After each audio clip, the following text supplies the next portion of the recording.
So, what's up mga Lods?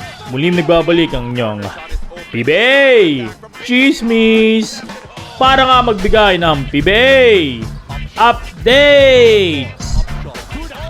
Calvin Abueva, ban na naman. Yari na. Blockbuster trade, kasado na. Halika't ating tatalakayin yan mga Lods. Tila nag-iba ang laruan nitong si Calvin Abueva matapos malipat sa Converge Fiber XRs. Buhat ng maitrade ito ng Titan Ultra Giant Tricers. Kapalit nila Ray Suerte, King Caralipio at Mark Omega.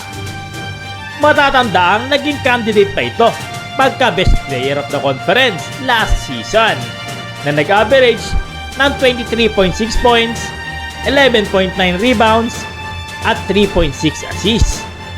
Malayong malayo nga sa pinapakita niya ngayon sa Converge mga Lods na magtala lamang ng 7.25 points at 3.5 rebounds.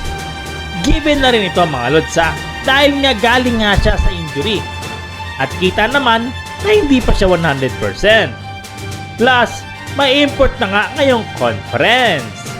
So limited minutes nga lang ang nakukuha ni Calvin Abueva.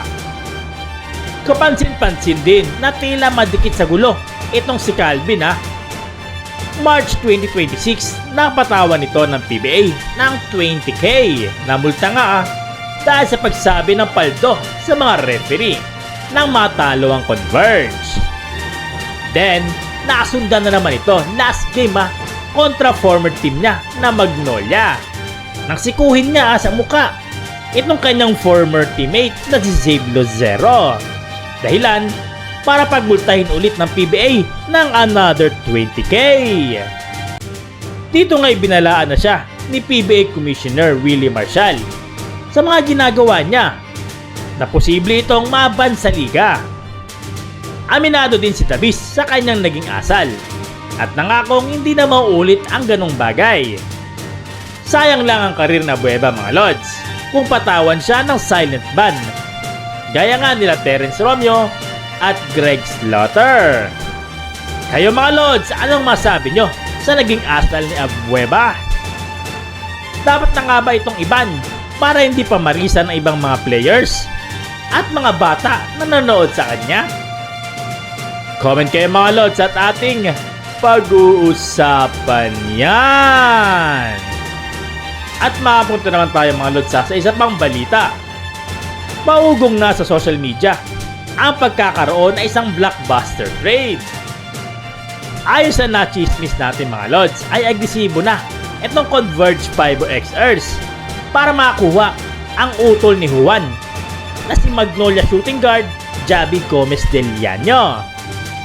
Nagtala lamang ito ng 3.8 points, 1.5 rebounds at 1.5 assists. At kita rin na limited minutes nga lang ang binibigay sa kanya ni Coach L.A. Tenorio. Balita nga natin mga Lods sa itong si Mikey Williams di umano ang hinihinging kapalit ng Magnolia.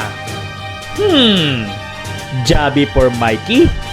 Parang lugi naman ata mga Lods.